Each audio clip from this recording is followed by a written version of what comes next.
ملا هیبت الله په یو تازه غږیز کې د ښوونځیو په اړه ډېرې توندې څرګندونې کړې دي او په خبرو کې یې د تړلو امر شوی. په دې غږیز کې پر ولسمشر حامد کرزي او ښوونځیو دواړو باندې سخت ګزارونه شوي. امیر المؤمنین ملا هیبت الله په دغه وینا کې افغانان بې غیرته او د کافرو مزدوران یاد کړي او د هلکانو پر مخ یې د ښوونځیو او زده کړو بندولو امر کړی. درنو لیدونکو ستړي مه شئ. د مدرسې او ښوونځي ترمنځ ټکر. ملا هیبت الله وایي ښوونځی له مدرسې سره په مخالفت کې جوړ شوی او باید وتړل شي. امین کاوه لیکلي د اسلامي امارت د مشر ملا هیبت الله د وینا یو غږیز کلیپ اشتسوب ورځپاڼې ته رسېدلی چې په افغانستان کې یې د نجونو او هلکانو په ګډون د ټولو ښوونځیو د تړلو خبره پکې کړې ده. هیبت الله په دې وینا کې د ښوونځي او مدرسې پرتلنه کړې او وایي چې ښوونځیو د وګړو اخلاق خراب کړي او اندې بدلوي او باید وتړل شي. نوموړی یادونه کوي چې ښوونځی له مدرسې سره په ټکر کې جوړ شوی او اسلامي امارت د ښوونځي پر ځای مدرسه جوړه کړي او خپل اولادونه دې ورواستوي.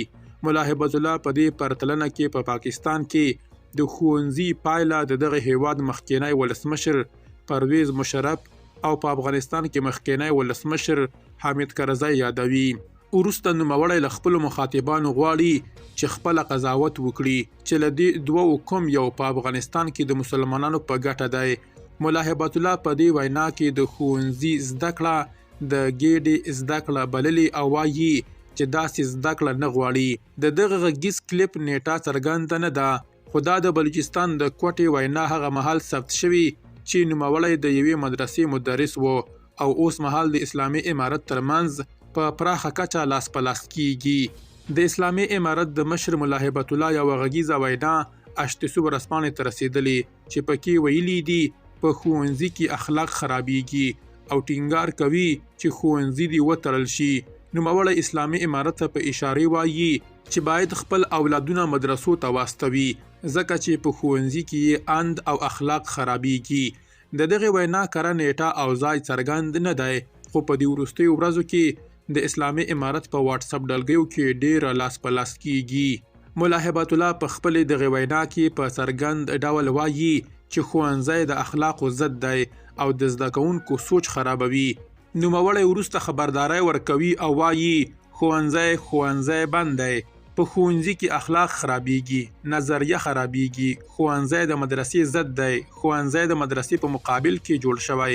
هڅه وکړئ د ښوونځي پر ضد مدرسه جوړه کړئ او خپل اولادونه مدرسې ته واستوئ. د اسلامي امارت مشر وایي چې په کلي کې یې چا مدرسه جوړه کړې او وروسته یې له هغه مشوره غوښتې چې غواړي یو ښوونځی هم جوړ کړي. نوموړی چې په خپله وینا کې د مکتب او ښوونځي پر ځای د انګلیسي سکول کلمه کاروي له هغه کسه پوښتنه کړې چې څنګه ښوونځی غواړي جوړ کړي. دا کس چې هیبت الله مولانا یادوي ویلي داسې ښوونځی جوړوي چې پکې مولا وي او د دغې ډلې پام وړ شرعي شرایط پکې واکمن وي. خو د اسلامي امارت د مشر له خبرو داسې انګیرل کیږي چې نوموړی د هلکانو له ښوونځیو سره هم مخالف دی او اندود یا ذهنیت شتون نه مني. د اسلامي امارت مشر چې په دغه وینا کې په پښتو ژبه غږیږي وایي زموږ په کلي کې چې مدرسه جوړه شوه یو کس راغی او ویل یې چې غواړم ښوونځی جوړ کړم. ما ته یې ویل چې مولوي صاحب ښوونځی جوړوم خو زه یو صحي مکتب جوړوم. له مولوي صاحب څخه مې پوښتنه وکړه چې څه ډول ښوونځی جوړوي. ویل یې داسې ښوونځی جوړوم چې ملا هم پکې وي او ښه شرعي شرایط پکې وي. ما هغه ته وویل مولانا اجازه نه ورکوي چې داسې ښوونځی جوړ شي. وروسته ملا هیبت الله د ښوونځي او مدرسې پرتلنه کوي او وایي چې په پاکستان کې د ښوونځي پایله پرویز مشرف او په افغانستان کې حامد کرزی دی. نوموړی یادونه کوي چې مشرف او کرزی په پاکستان او افغانستان کې د مسلمانانو د وژلو لامل شوي دي. ملا هیبت الله په ټینګار سره وایي که غواړئ د ښوونځي پایله ووینئ دغو دوو کسانو ته وګورئ. د اسلامي امارت مشر په دې وینا کې ډیروي چې د مدرسې پایله بیا امیر المؤمنین طالب او مجاهد دی. هغه د اسلامي امارت غړو ته په وینا کې وایي چې په نړۍ کې د ښوونځي او مدرسې پایله څرګنده ده او وګړي د خپل اولادونه ښوونځي ته نه استوي.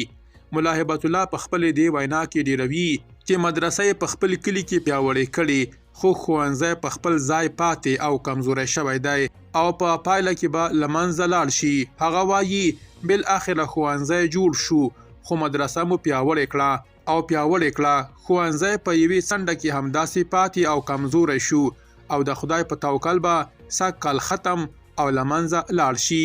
د اسلامي امارت مشر په دغه غږیز کلیپ کې وګړي په بېغیرتۍ تورنوي او په تلویحي توګه هغه کسان چې ښوونځي ته ځي د غرب مزدوران بولي.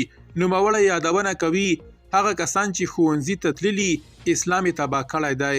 ملا هبت الله وایي چې له ښوونځي ډاکټران او انجینران فارغېږي او پر پیس او پیسو د انسان نفس وژني.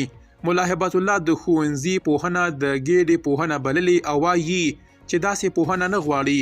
نوموړی په دې وینا کې وایي مولوي صاحب دا بې غیرته خلک دی. اسلام همدا مزدوران تباه کوي، ډاکټر او انجینر فارغوي او په پیسو او پیس د انسان نفس وژني. دا ټوله د ګېډې زده کړه ده خو دا زده کړه نه غواړو. دا په داسې محل کې ده چې نوموړي تازه په روغتیایي بنسټونو کې د نجونو او ښځو پر زده کړو بندیز لګولی دی. د اسلامي امارت د عامې روغتیا وزارت د دونۍ یا دوشنبې پر ورځ د لیندۍ پر 12 په کابل کې د روغتیایي بنسټونو مسؤلان وربللي وو او هغوی ته د ملا هبت الله فرمان اورولی دی. د دغه فرمان له مخې د لیندۍ له 14 وروسته به د نجونو پر مخ د روغتیایي بنسټونو تنبیه بند شي. دغه راز تازه په کندهار کې یوې باوري سرچینې اشتسو ورځپاڼې ته ویلي چې د اسلامي امارت مشر ملا هبت الله غواړي چې پر روان زده کړیز کال کې له 14 کالو پورته نجونې چې د نکاح په شرایطو برابرې دي ښوونځیو ته له تګه راوګرځوي. سرچینې ویلي چې ملا هبت الله دا پریکړه د ولایتونو د ملایانو ټولنې له مشرانو سره تر غونډې وروسته کړې ده. ملا هبت الله اخوندزاده داسې مهال 14 کلنې نجونې د نکاح په شرایطو برابرې ګڼي چې د ولسواکۍ د ټولو قوانینو، نړیوالو قوانینو او انساني ارزښتونو له مخې 14 کلنه نجلۍ ماشومه ګڼل کیږي او په نکاح کول یې جرم دی. د اسلامي امارت مشر له دې وړاندې نجونې او ښځې له 6 ټولګي پورته ښوونځیو او پوهنتونونو کې له زده کړو راګرځولي دي. د اسلامي امارت د لوړو زده کړو وزارت د 1400 لومړي لمریز کال د لیندۍ پر 28 د ملا هبت الله د امر له مخې د نجونو پر مخ د پوهنتونونو تنبیه وتړلې. د اسلامي امارت پوهنې وزارت د 1400 لمریز کال د وږي پر 26 په یوې خبرپاڼه کې له هلکانو زده کوونکو او ښوونکو څخه غوښتي وو چې ښوونځیو ته ورشي خو له 6 ټولګي پورته نجونو په اړه یې څه نه وو ویلي. له هغې وروسته له 6 ټولګي پورته ښوونځیو کې د نجونو پر زده کړو بندیز ولګېد. دغه راز د 1400 لومړي لمریز کال په وږي میاشت کې د ژبو زده کړو په بنسټونو کې هم نجونې له زده کړو راګرځول شوي دي. له دې وړاندې اشتسو ورځپاڼې د عصري ښوونځیو نصاب د بیاکتنې کمیټې راپور ترلاسه کړی و چې د بیاکتنې لړۍ یې د 1499 لمریز کال په لیندۍ میاشت کې پیل شوې وه. دا راپور ښیي چې اسلامي امارت زده کړیز نصاب خپلې ایډیالوژۍ ته په کتو بدل کړی دی. اسلامي امارت په دغه نصاب کې د ژوندیو موجوداتو انځورونه او د بشري حقونو اړوند مسلې لرې کړي دي. د دغه نصاب له مخې وینه تویونه او ویجاړونه توجیه شوي او وګړي جنګ ته هڅول شوي دي.